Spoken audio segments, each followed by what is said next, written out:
Ndabahaye mwiriwe na mwaramutse barundi kazi banyarwanda eka namwe banyafrika mwagize amahirwe yo kumva runo rurimi dukoresha. Kaze kuri Fleho Podcast TV, ndizera ko mwiriwe neza umwe wese aho aherereye, aho bamwe bukeye abandi buriko buragoroba. Murameze neza. Imbere yanyu ni Fleho Patriote nkuko bisanzwe, wa musesanguzi mwama mwabanye mu biganiro bigenda bitandukanye bicishwa kuri no mbonesha kure yanyu, imbonesha kure yacu Fleho Podcast TV. Ikaze hirya no hino ku mbuga ngurukana bumenyi eka no mu matangazo agenda atandukanye hariko haravugwa ko Doha yoba canke Qatar yoba yikuye mu guhuza mu gikorwa ca mediation hagati y'igihugu c'u Rwanda na Congo canke hagati ya Congo na AFC M23. Ibi bintu rero benshi bagiye kwibaza ngo igituma gushika no munsi ntibararonka inyishu. Nagoma manze ndabibutse tuje gatoyi muri kahise. Igihugu c'u Rwanda nta mahoro cigera gisinyira. Igihugu c'u Rwanda nticigeze kimenya ico bisigura table ronde y'amahoro. Igihugu c'u Rwanda nta biganiro, ahubwo umuntu yamenye akiga igihugu c'u Rwanda namenye yuko igihugu c'u Rwanda kimeze nk'agatu uba utatekeye mu kugatekurura ugatekuruza ubuhiri. Igihugu c'u Rwanda surtout indongozi zirongoye igihugu c'u Rwanda zumva amatwi yokeje. Kuba rero mwari mwiteze ko amahoro yoboneka aciye mu biyago ngo vya Doha canke ku meza ya Trump muri leta zunze ubumwe za Amerika, ivyo jewe nabibonye kuva kera ko ari ibintu bidashoboka, kubera u Rwanda n'indongozi z'u Rwanda n'abantu bafise akagagazo, n'abantu batumva, n'abantu baba bashaka gukora ibintu nkuko bobo babishaka. Tugende mu 1993. Iki gihe Kagame n'abasangiye kuyobora bitwa inkotanyi bari mu bihe kwita canke bo bavuga vy'ikiroberi, aho bari barangwa n'ubwicanyi kuva kera. Murabizi aho bari hose mu burere bari bareherereyemwo, haba muri Kongo canke mu Buganda, ahitwa Ivyumba n'ahitwa Iruhengeri, aho hasa nk'uturere inkotanyi ico gihe Havyarimana yari yaziretse zimere nk'iziruhukira buke buke, kuko ndabibutse ko ubwo FPR inkotanyi urugamba rwose yakoze ntiyigeze ifata akarere na kamwe, aho kuko yararasa iva mu Buganda ikaze kadurumbanya umutekano, hama bakayisubiza inyuma kwako nyene bisanzwe inkozi z'ikibi canke ibisuma babikorera, bigaca basubira muri Uganda. Mugabo Juvenal Havyarimana na leta yiwe ico gihe baravuga ati bareke za Ruhengeri na Vyumba bamere nk'abahaguma akanya gato kugira baronka umwanya wo kuyaga no gusinya ano masezerano y'amahoro. Ndabibutse ko Vyumba na Ruhengeri n'utundi turere n'utundi duce twari mwo inkotanyi mu gihugu c'u Rwanda. Ndiko ndavuga rero bari mu gihugu c'u Rwanda, abanyagihugu barishwe ku bwinshi, abanyagihugu barakerewe, abanyagihugu barabongowe ubutwe, abanyagihugu barakorewe ikintu citwa iyica rubozo, abanyagihugu barakorewe genocide. Kandi ibi rero ni vya bindi mu Rwanda badashaka kuvuga, ni vyende umunyarwanda wese adashaka kuvuga, baca baza muri commentaire uri kigogi ugize ukuna kuriya. Ndabibutse ko izi nkotanyi ziyobowe na Paul Kagame muri no mwanya tuvugana, systeme zikoresha zayikoresheje kuva kera zicitwa inyeshamba. Ndabibutse ko bavuga ngo bagiye guharanira agateka k'abatutsi, mugabo abatutsi bari mu kiroberi basumbwa n'abasigaye mu gihugu. Aharo ngomba kubatahuza amahoro ku gihugu c'u Rwanda ni ikintu kidashoboka, ni mission impossible. Kuyaga ngo muyage n'amahoro ntibikunda. Aha niko ndabibwira abantu basanzwe bumva runo rurimi kandi bashoboye gutahura nico ndiko ndashaka gushikako. Umuntu wese kazogira akoroshaje n'igihugu c'u Rwanda ntimuze mwitegeko muzoyaga amahoro ngo bikunde. Aha rero barishe citwa izina Muhutu, Ruhengeri, Vyumba n'utundi turere twinshi. Aha ni ava meme yuko basinya accord dope hagati ya Juvenal Havyarimana n'uwaraserukiye inkotanyi iyarusha. Ndababwira ko itariki 3 z'ukwezi k'umunani niho ayo masezerano yasinywe mu 1993. Havyarimana carijajara. Ndabibutse ko n'igihe bakorora irya ndege yari mu Havyarimana n'umukuru w'igihugu cacu c'u Burundi nyakwigendera, bari bavuye mu yandi masezerano mu bindi biyago, ariko amasezerano y'amahoro bari barayasinye.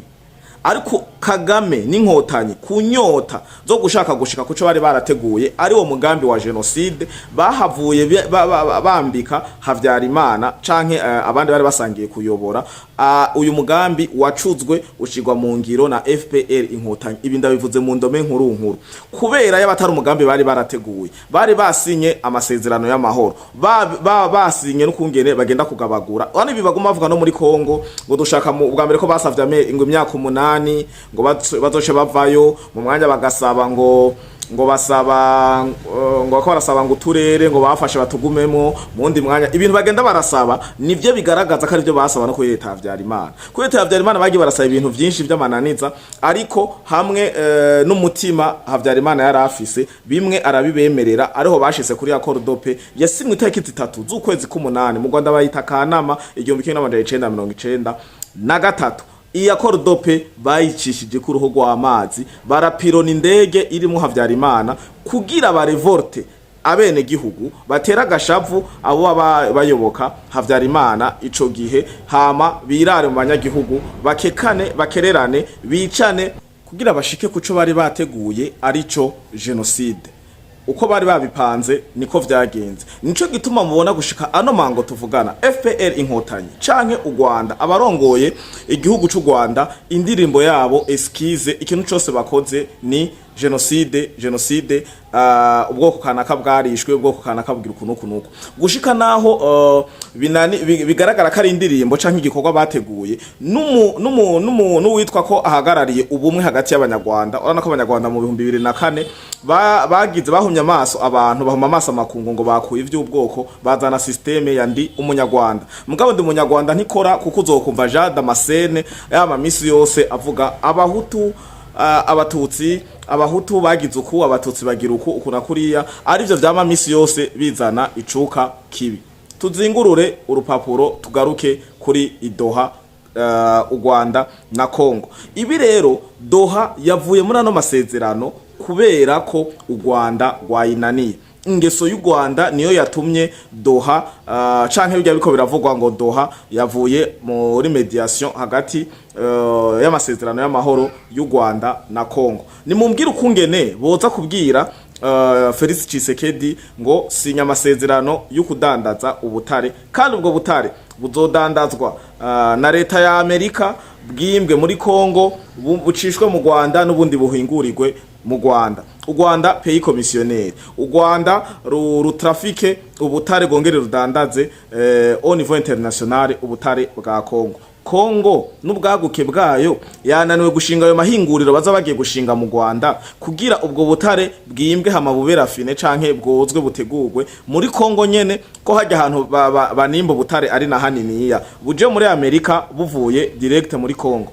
Ibi bintu ndibaza naho banyoye agasara bwayo, wanyoye Sapporo, wanyoye ikiyayura mutwe c'ubwoko bwose, warononekaye mu mutwe wanashaka ngira naho bucikangura. Ibi bintu ndibaza ko ubonye urupapuro baguhaye usinya amasezerano ko uteyemera.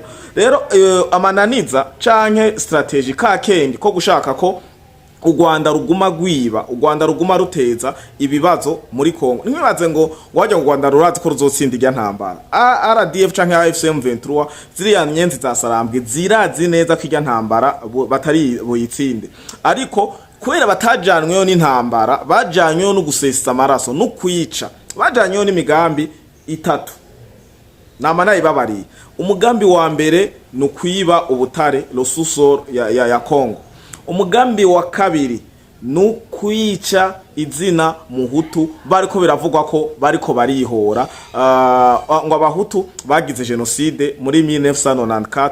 Mu majambo Kagame yaravuze ati ngo naburiya bugabo bwaducitse mu 1994. Kagame amajambo yiwe yavuze ati ngo naburiya bugabo bwaducitse tuzobusangayo tubweke. Namajambo agaragaza ko inyota yiwe gushika n'ubu yo gusesa amaraso igihari muri Kongo. Nico gituma bavuga ati ngo tugenda tugiye kuronderayo FDLR nayo rights kariyo yagirizwa par inkotanyi niyo yagirizwa ngo genocide. Rero FDLR namanaye babwiye FDLR ni izina muhutu wese mu maso y'inkotanyi. FDLR ni buriya butare bimba muri Kongo. Ico nca kabiri ndababwiye. Ica gatatu ni kubahonya kuko barazi ko hahungiye abahutu benshi muri Kongo za tingatinga ari hose hari huzuyemwo abahutu b'abanyarwanda, impunzi z'abahutu b'abanyarwanda, aho benshi bagiye barabasanga mu makambi bakabica, kuko atawicira ubwoko kubuhonya, birabananira birata kuwa amazi. Projet yabo rero iguma ibandanya kubera FPR Inkotanyi na Kagame ubwabo ni ba Ntihwera.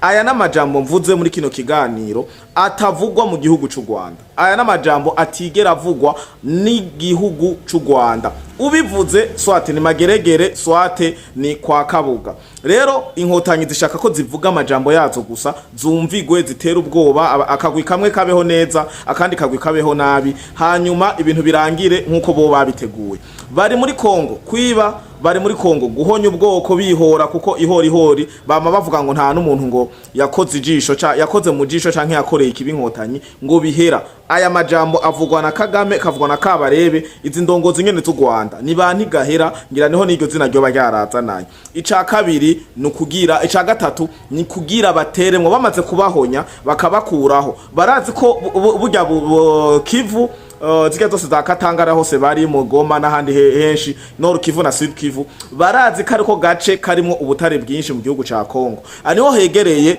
u Rwanda. Bashaka kubahonya basombe b'abanyarwanda babo, nkuko naye babwiye mu biganiro biheruka bicanye nga kuri Free Podcast TV. Ndabamenyesha ko u Rwanda gwihaye objectif hamwe na M23 ngo yo guhungura impunzi, mugabo badashaka guhungura impunzi z'abakongomani, ahubwo bashaka gutwarayo abanyarwanda bitwe kara abakongomani. Hama naho uko bizohindukira kose d'ici 5 ans 10 ans 15 ans 20 ans bamaze kuvuga ati twananiwe canke ego amahoro nasinwe, hazobe hatwara abanyarwanda gusa, uhereye kuri guvernere Nyumba 10 w'agacimbiri wa territoire n'ibindi vyinshi, azobe ari umunyarwanda. Kubandanya bibo butare bazorinde basaza, bahenuke uruti rw'umugongo rucike biba Kongo. Niyo strategy bafise, nizo zitatu. Rero kuba mwiteze ko hava basinya ngo amasezerano ngo idoha y'amahoro, shows impossible. Ibi babigira babizi, babigira kugira intambara ibandanye, kugira izi ndururu n'imvururu bagume bica umwana w'umukongomani, hama bashike kuco bashaka kwishikirako. Rero sinkeneye kubarandira, narinje kuyaga canke kuvunagura guca ku masonga, igituma mugo bamubona cane Kivu Morning Post, ziga za Kivu News n'ibindi ziga zikoreshwa na Sultani Makenga hamwe n'undi munyarwanda umwe ntibuka neza izina, ariko nzomubabwira mu kindi kiganiro.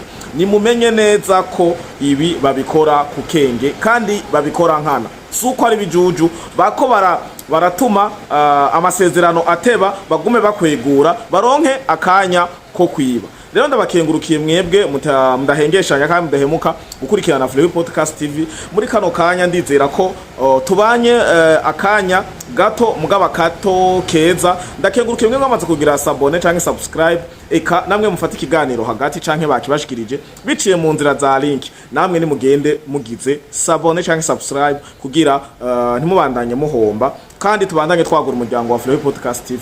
Mwibuke kugira sabone canke subscribe kuri Ingoma Magazine. Ciao ciao.